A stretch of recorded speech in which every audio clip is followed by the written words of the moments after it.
Social media, internet, website. All of these terms are common everyday things that we base our lives on.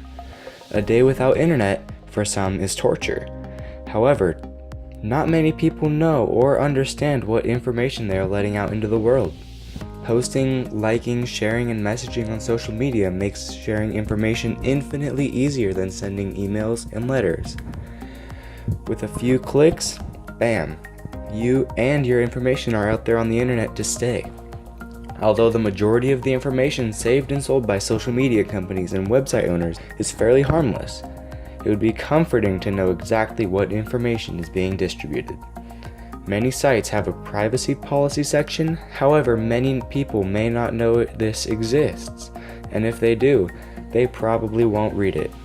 The majority of the information that is sold is info that you indirectly supply them with, by liking, commenting, and posting. If we take a look at the privacy policy section from the popular social media company Instagram, we can see that they are not hiding anything. Looking at Instagram's privacy policy, we can see that there's a lot of stuff that the users would need to read through. There are two problems with this. One, this very long document is pretty hard to find. It's in small text at the bottom of the homepage.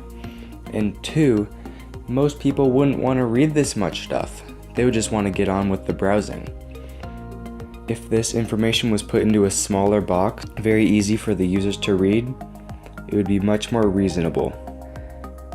In order for these websites to maintain their income, they need to be more open to what they are selling in order to make users more comfortable with these actions. So as we look at the different ways that social media companies access user information, we can begin to unwrap the reasoning for why they want or need this information. The answer is fairly simple. The main reason is so these sites can make money. Shahani puts it very simply when she says, Facebook is a business, and Facebook users are not the customer. Like she says, the real customers on social media sites, or websites in general, are really the advertisers, which buy ad spots and user information to provide a personalized experience. Facebook and other companies sell user information to increase their income through more user-based ads. Most people will know that the popular social media companies make lots of money. However, not many people know how. If people were to know, it might make them skeptical about using these websites. On the other hand, if they don't know, it could hurt them when they post something unknowing of the consequences. This could indirectly hurt the social media companies, losing customers and as a result, losing income from these advertisers. In order to prevent this, when users click this little box, it would look a little bit like this.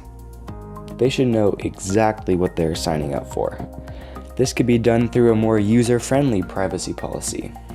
These policies, as seen before, can be very difficult to understand, and people usually skip over them. So if these sites are going to be depositing cookies onto the users' computers, then they should be very clear of their reasoning before this happens.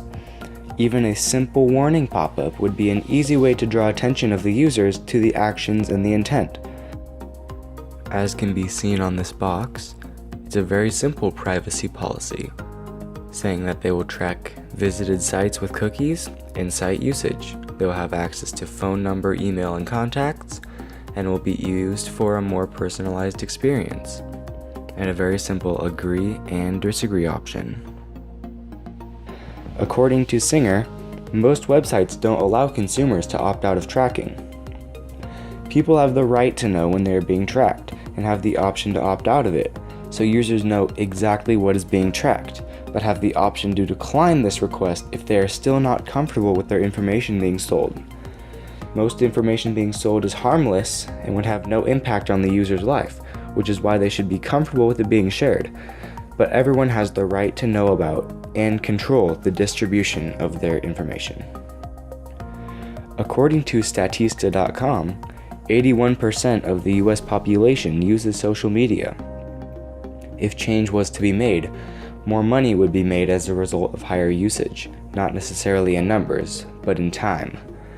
If companies start to make slow changes with their policies, making them more simple and user-friendly, then users will be more willing to share and support these websites. The simple way to go is to develop a privacy policy that is user-friendly, simple to read, short, and to the point. This will result in a strong social community with user-based interfaces and posts, providing a fun and helpful resource which allows people to connect and learn without fear.